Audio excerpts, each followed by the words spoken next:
Hey, I'm recording live. Not live, really. It's like live to private and then to be reposted. From a rental car. Not call. Jeez. I've been in the sun for fucking, like, hours. I'm on vacation. I don't do that, ever. I'm with... Hold on. Let me get situated. I literally set all this shit up in the rental car. Because, why do I keep saying call? In the rental car. Jesus. I'm learning how to speak English for the first time again? Alright. Sorry, that was me yelling at me while you listen or watch. Anyway, happy Labor Day. What if I said Label Day? Because I can't say R anymore, apparently. R. QRS. All right. So listen. I didn't want to not do an episode because I'll never forgive myself. That's something I have to work on, is not obsessively obsessing over being obsessive. Yeah. I'm on vacation in the desert, which, if you know me, you know that's my favorite fucking thing. I love the desert. One day I'll have some property. It's like it's so different to say, like, man, I want to buy a house out here, or I'll get a place. I'll have some property. You know, we just secured some property. You're even more important if you do that.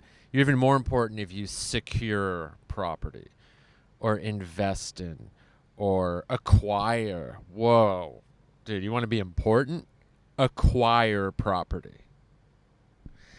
So anyway, I want to acquire, invest in, purchase, get some, overthrow. Wait, no. We're not going to take from people.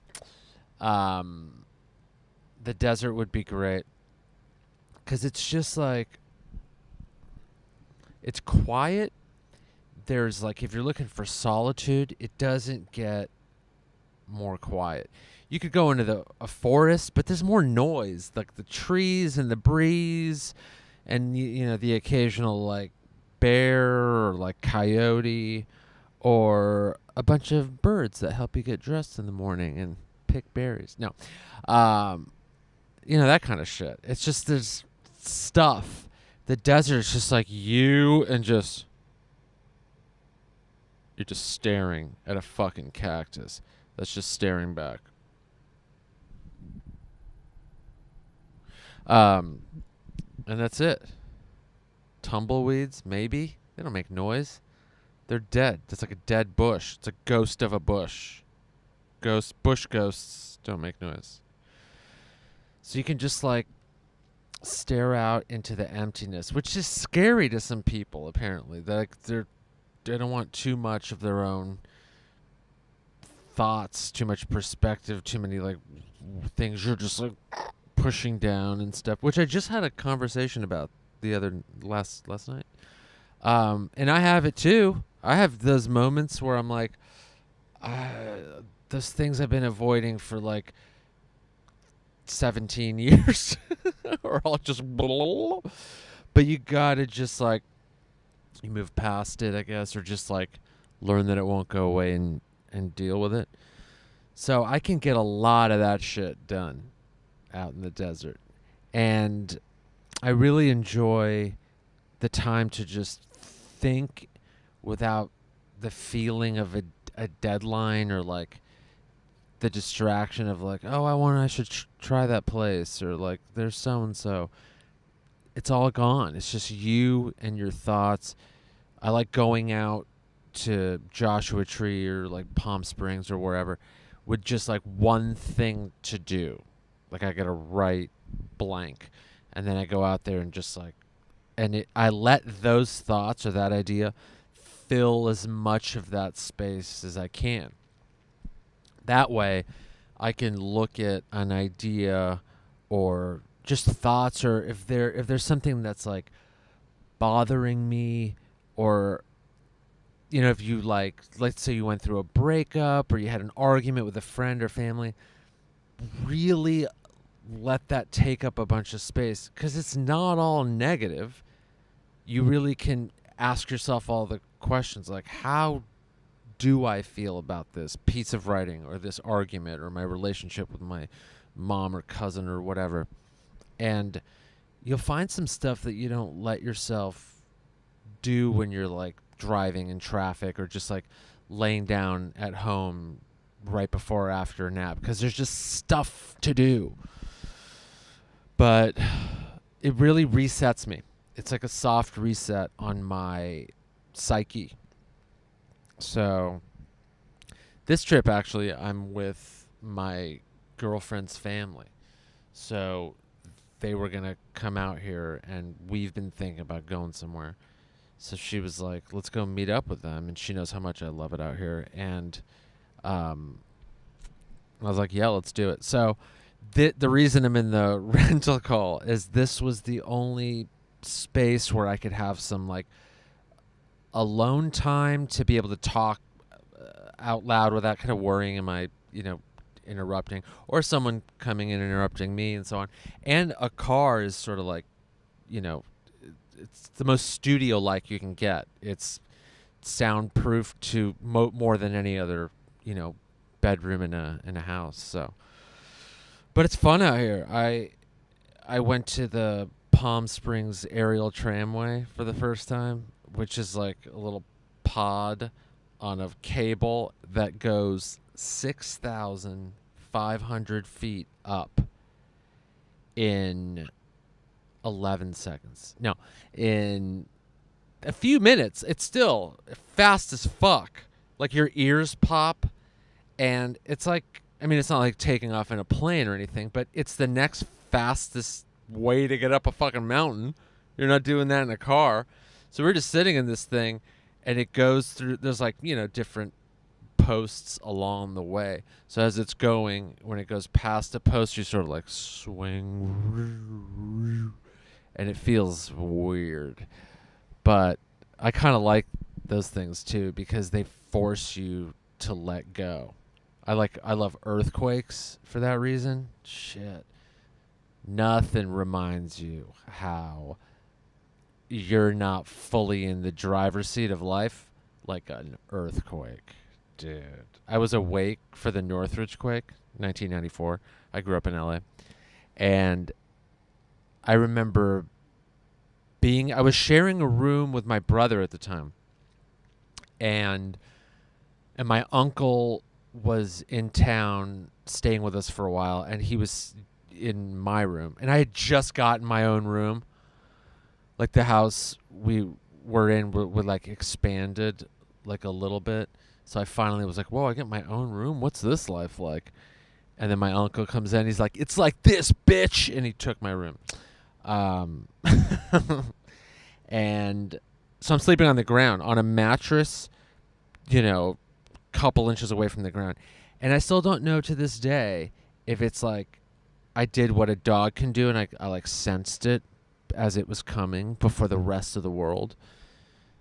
And I was laying in bed, and I just like opened my eyes.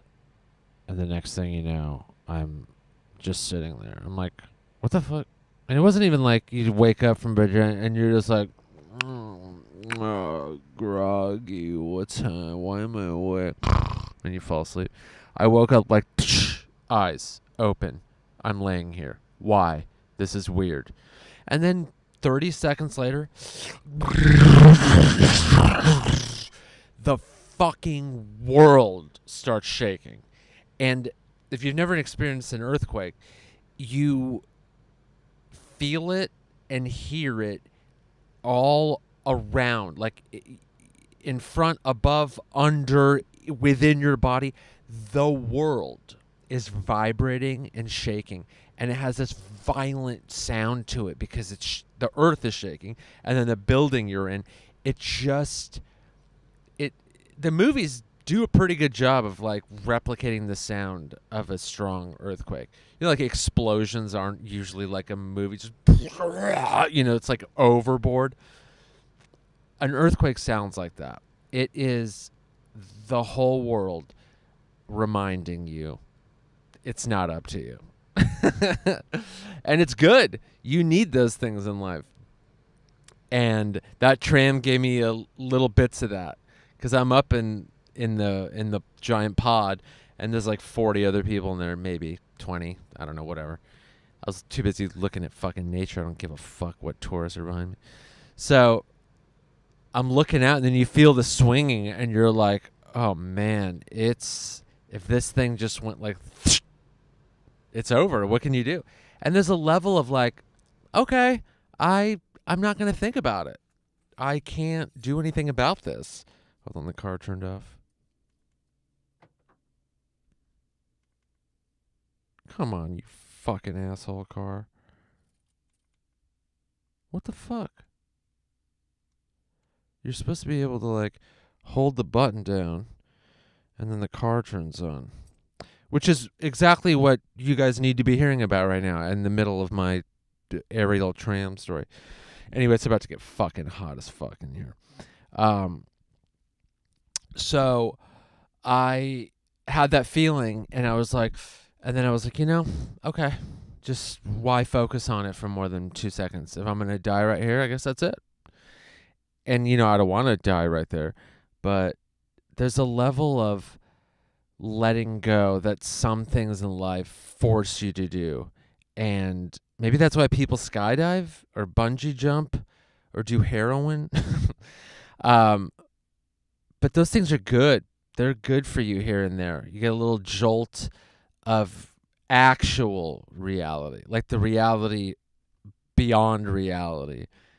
That's, you can go at any minute. The earth can just swallow you up at any minute, like that reality that we don't feel because we're in, a civilized society. There's paved roads and we're safe. And but it felt good. It reminded me that I needed to do a podcast. I was like, maybe I won't. You start getting in your, it's there's no room. I'll just take a week off. And I just relaunched a podcast. So I'm like, no, motherfucker. You could have just fallen into this tram. When if this thing gets back down to sea level or below sea level in Palm Springs, you're going to go sit in a rental and record a podcast and have the car turn off and have it immediately go from 75 degrees to 100,000. It is so hot already. What the fuck? I guess it's because 110 out. What's crazy too is I'm streaming this onto YouTube, but like private, using my personal hotspot on my phone. And I think it's doing pretty good. That's weird. Technology has really just changed everything. Every once in a while, I think back to what it was like in the 90s, and if I was trying to do any single thing right now 25 years ago. And most of it's like, oh, well, that couldn't have happened. Like doing anything like this in the internet pocket, forget it. I would just be sitting by the pool right now. Or just talking to myself and hoping someone listens on a street corner, because I'd be homeless. I have no real life skills besides comedy. So that would be, I'd be on a bus bench asking for change and pizza. But yeah, going up to the top of that mountain, I was like, oh, what's the weather like? And you automatically just go into your phone. And you're like, oh, I don't have service. Or you're looking at, what kind of tree is that? Oh, just grab I don't have service. 25 years ago, you would have just been like, boy, it's hot. Hey, that's a cool tree. And then you would have moved on. There would have been no, I must know. Who cares? Look it up later in a book on trees, whatever those are called. But that was nice. It was nice to just sit up there with nothing to do besides breathe like pine cone air. Oh, man. It was like, it felt so good. It was like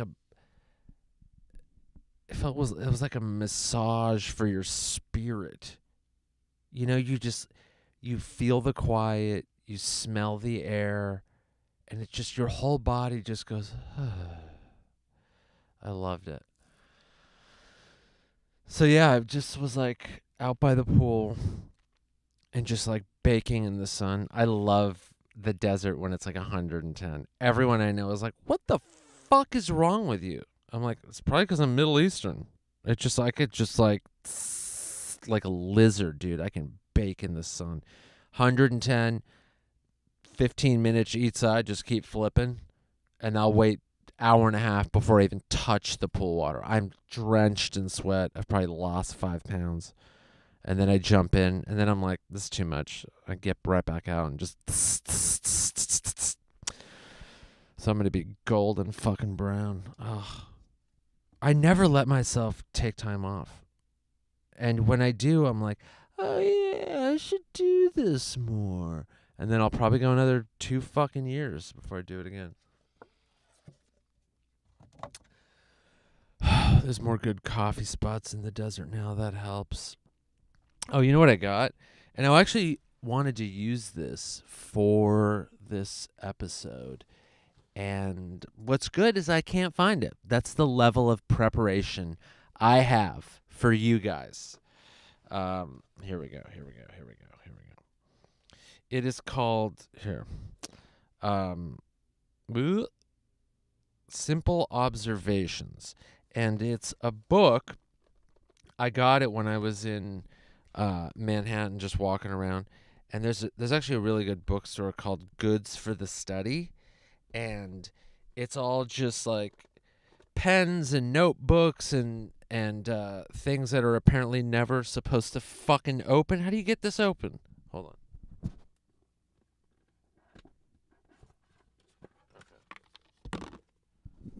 God damn it. Again, I'm prepared for you guys. This is what I do. Okay, there. Simple Observations. And the whole thing is split up into like 4-section pages, like that. Hold on. God, this is the fucking... I'm so unprepared. There. There you go.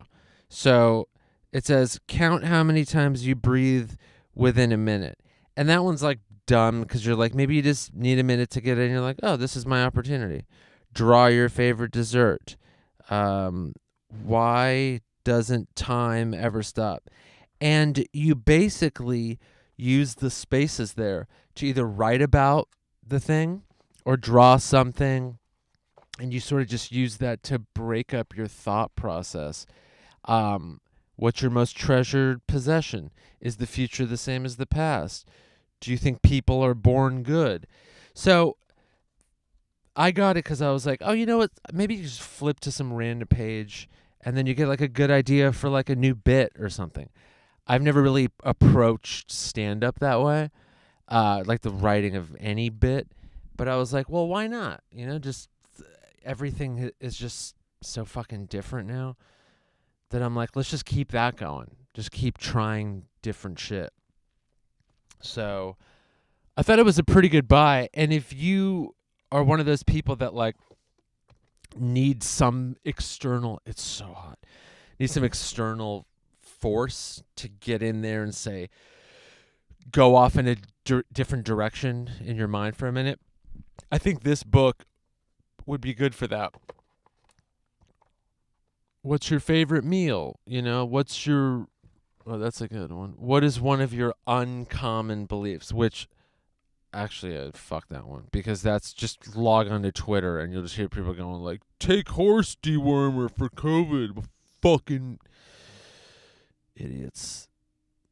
What is a secret worth sharing? That's a good one. That actually is going to serve as a premise for a bit I'm starting to write, and I'll start doing after this vacation is over. Who would you visit if you could time travel? That's always been an interesting one because people just say the same fucking, Jesus Christ or like Mother Teresa, or I'd go back and fucking kick Hitler in the dick or whatever. I I don't really know. I don't really like want to go into the past because I don't like no one would believe you anyway. Like if we were going to realistically approach this, right?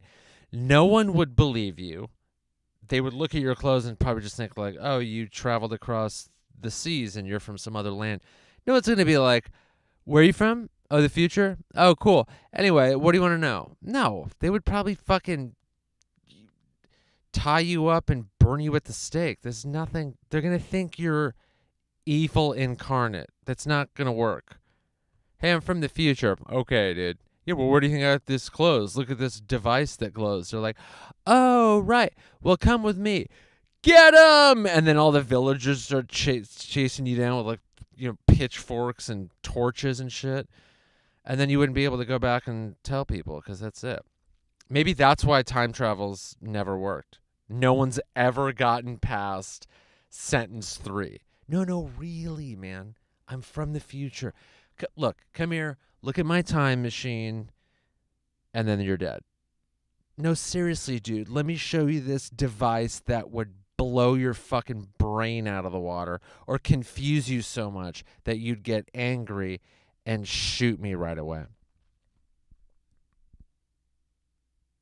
I'd rather go to the future. That would be a little easier to convince people. Hey, I'm from the past. They're like, yeah, you fucking look at those dumb fucking clothes. Pfft, they fit you normally. We're wearing just like weird triangle shaped things. Like all clothing in the future is just like there's weird rings around your arms and your neck and stuff, and everything has like crazy shapes, which you're sort of seeing now, like, like Rick Owens and like guys like that. They have like weirdly shaped, but it's so overboard in the movies, Everyone is wearing clothes where you're like, it's not even functional. No one would. We're supposed to get smarter and better about shit in the future. Like we would figure out all technology and we're like, cool, everything's gotten easier in terms of like communication and like, entertainment and our vehicles. What are we missing? Let's make it so we can't walk or turn our heads. That'd be a good invention, right? That's one thing we were doing in the past that was really dumb. Wearing comfortable clothes. Like this idiot here. Clearly, look at this guy. From the past. Look at this t-shirt. Ugh. Oh, I can move my hands all around. What are you, from the year 2021, loser? God. Put on what's the equivalent of a car tire that's now a t-shirt. Wear that. Welcome to the year 2180. But yeah, I'd go to the future and be like, what did we get wrong? Is there still an America? What's happening here? I don't know that I'd be surprised with anything. What happened? What happened? The camera went off? What happened? Ugh, this is the worst. All right, let me figure out what I did wrong here. You can still hear me, I think. All right.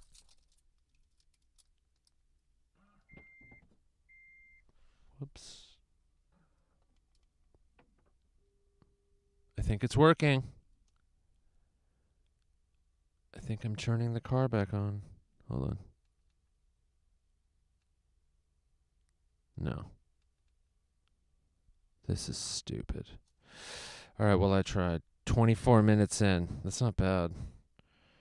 That's still on. What did I do wrong here? What the fuck happened? The camera just went out.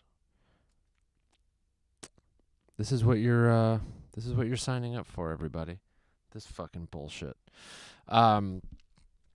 Listen, it's Labor Day weekend, and I don't know what that means. Is it just anyone who had a job, like, this is for you? Because if that's the fucking case, we should have, like, a month off, right? Like, not me, but like the regular workforce, dude, what are you giving 1 day? Everyone who works at Amazon should get the rest of the year off. Although Amazon wouldn't be able to function. But I mean, a day? It's fucking insulting. It's insulting. That's a joke. Labor Day is 1 day. And the weekend doesn't count. You're gonna get that off anyway. That should be a 4-day weekend. You know how productive Thursday would be? If you gave everyone Monday, Tuesday, and Wednesday off, it would make up for it probably. And it's like similar to how when I come out to the desert and take a couple days and just do a soft reset, same shit. America should soft reset every 3 months. Right? Get like 3 days every 3 months. How much better? See, now, I'm not an economist, and this probably would cause America to collapse, but I think it's a pretty good idea. You give everyone like 1 whole week off every 3 months. Dude, fucking, this country would be humming along, right? I'm probably wrong. I might actually have to stop this episode where it is because the car's not on, and I might actually have a heat stroke because it got so hot so fast. It's getting like, this is how dogs die in the car. I can see it now. Holy shit. I mean, I went from like perfectly fine to I'm drenched in sweat, and I don't even have fur. Wow, dude. This honestly has changed. And I already thought it was ridiculous to leave a dog in a car. But sometimes you go, oh, it's only 80. I'll crack the windows or something. That's not going to do it. Your dog has like, my dog has a double coat. He's like a cattle dog mix. Or we don't know, actually, because the DNA results haven't come in. But he has a double coat. And if me with a 0 coat is sweating to where I'm like starting to get dizzy, he'd be dead by now. He'd be fucking dead. Yeah, this is I know why people break the car windows. Even if it's cracked and you're in the shade, I might become that guy. Also, how fun would it be to just walk around smashing car windows and you're like, dude, you almost murdered your dog. You get the moral high ground, and you get to break shit. Fuck. And then the guy's like, dude, I don't even have a dog. Well, it looked like one. No, it didn't. There's nothing in my car. I just bought this car. I drove it off the lot. I haven't even taken it home. There's no dog in the car. Well, I thought there was. And what are you going to be mad at me for thinking a good thing and trying to save an animal? Also, why don't you have a dog? Oh, you're too busy spending your money on cars, asshole? Go rescue. Take your new car, take it to a humane society, put a dog in it. And you know what? Don't turn the car off when you leave him in there. I think we've all learned a valuable lesson here. And then you walk away. And he's like, wait, why do I feel like an asshole? Like I just broke my window and I feel like a dick. Okay. Look, I'll do another mini episode in a few days. And if I don't, that means I never got out of this car alive. Subscribe to the podcast. Tell your friends. Go to the Patreon. Let's go to the end of show thing. It's the end of the show. Like, subscribe, and comment. And don't be a dick.